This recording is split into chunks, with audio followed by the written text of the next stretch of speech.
So my name is Johnny Walker and I work for M&C Saatchi Intelligence. Intelligence is basically a central resource for the whole M&C Saatchi network. We provide insight and analysis to the network and also to our clients. The unofficial motto of Intelligence, that if you've Googled it for 5 minutes and you can't find it, you ask us. This is essentially because we have access to resources and data that can answer the questions that you can't usually surface through a Google search. So in order to answer these questions, we have what we call Toolkit, which is essentially 8 nodes, varying from strategic consultancy to consumer insights to social hub. Social hub being the resource that we particularly leaned on for this project.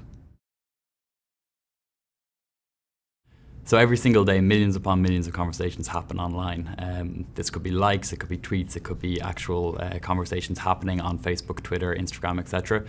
What social media has done, it's basically provided a worldwide form of expression for people. So people can talk about, their vacations, their cats, or politics, and we get a chance to understand what their attitudes and behaviours are. And really, what social listening does, or what it allows us to do, is that we can basically gather this data in real time, understand what somebody's attitudes and behaviours are, and then process this into structured insights, which ultimately can then inform information-driven business decisions.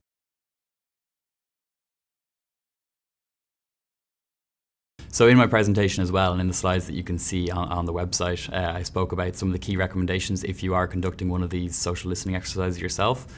First of all, I'd say, quite importantly, is to enter a project like this with no preconceptions.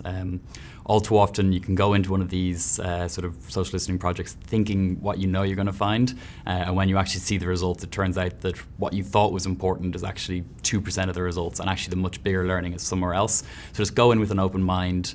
Don't try and pull through what you really want to find. Focus more on what is actually there and what the study is telling you.